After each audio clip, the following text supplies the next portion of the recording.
Welcome to the Art Lady channel. Today in class we are going to be learning about Tempera Cakes, and it's a different kind of paint that my classes are not used to. So I'm going to go over how to use a tempera cake. In my classroom I put them in one of these trays, these round trays, and I have all of the colors ready for the kids. When we start painting, we bring the trays close to us, and then just above the tray we put our water dish, just like this. And the trays are between two kids. And when we fill our water dish, we fill our water dish just below the black line that's in our water dish. I've drawn a black line in here, and it's basically the depth of your fingernail. So when you stick your finger in, the paint just comes to the tip of your fingernail. And when the paint, when the water, did I say paint?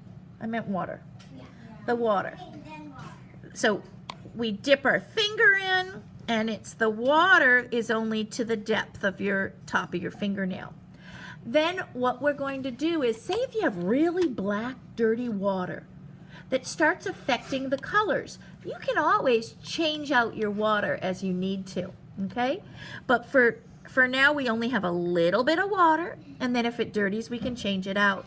So once we're all in the proper paint position and we have our clean water, then what we do is we can start painting. Now, my rules for using tempera cakes, and these are the dried tempera paint, is that we leave them in the tray. Now, the tray is rounded, so if I want to use green, I just bring it right to me. But say if I want to use a color that's on the other side of the tray, all you have to do is turn your tray. You're still keeping it between the two kids, but the color's just closer to you. And our water dish is just above the tray over here.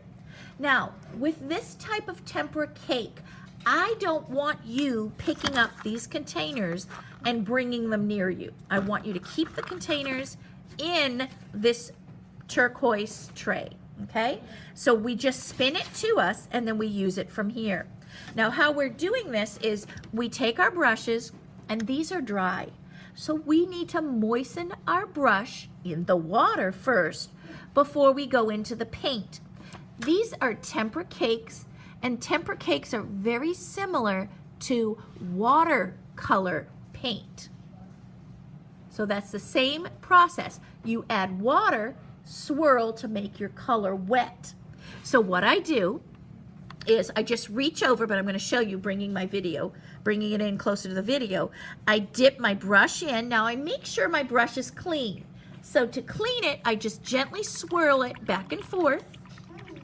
Okay, and then I touch the edge of the dish just to release any big drips. Now, depending on how dry the paint is, I might have to dip into my water several times. So again, I leave this above over here, but I'm bringing it closer to you in the video for you to see. But I don't want you picking up the water dish. We keep it flat on our table. So I reach into the water dish, I touch the edge gently, and then I'm going to go into the color. We don't pick the color up, we just leave it in the tray, and I'm gently swirling. I'm just drawing with the tip of my brush a little circle. Okay, you can even pat it. You want to go in one direction, but you're just moistening the paint, and you want to bring some of the wet paint onto your brush. And the best way to do it is to just lightly draw circles in this. And draw it enough so that you start seeing the brush changing color.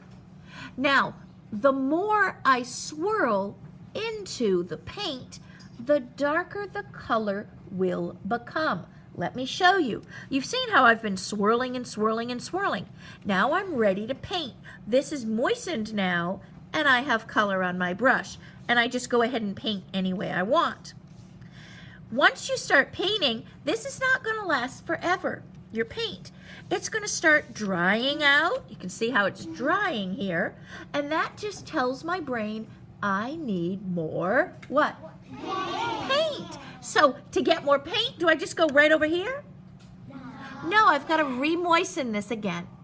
To re-moisten it, the second time I go in, I barely touch. Now watch. I'm bringing the dish to you so you can see it. I don't need to wash my brush right now.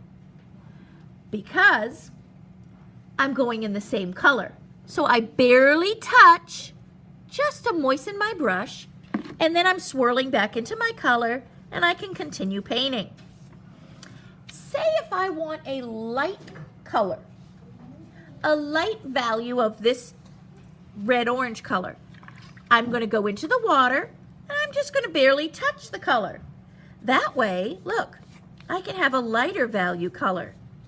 I basically have more water on my brush and less color. So some kids go to me and say, Miss Blueshie, my paint's not working. Look at that. Water, touch the color, my paint's not working. It's not that the paint's not working, it's that you didn't work the paint up enough to make the color show up on your brush.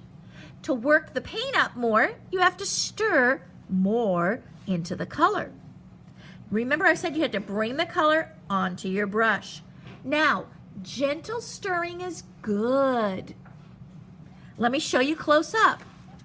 This is gentle stirring. I'll show you on the side. I'm not hurting my brush. Gentle stirring is good.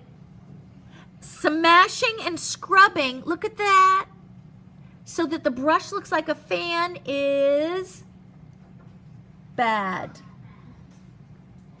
That is bad for the brush. Look what it did. Sometimes it ruins the brush totally. Now, the brushes I let you use are good, expensive brushes. So please do not ruin these brushes. That will ruin the brush. So look at it. I think it really did ruin it for true. Look at that. I can't get that pretty shape back. Let's see if I put it back in water. It's still a little fluffy here. Sometimes it totally ruins the hairs, which is not good because I like my, oh yeah, look at that. I like my brushes to go beautiful and have a beautiful point. Ooh, I might have just ruined that brush. See how smashing a brush is not good. Okay, so that's how we paint. So I want another color. I wash my brush real good. If I go in another color, I can just spin this to the color I want and then moisten it.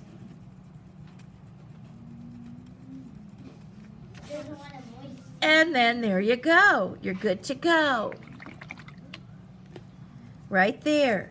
So that's how we use our tempera cakes. And at the end of class, we push everything to the edge of our desk, we clean up our water, and we're good to go.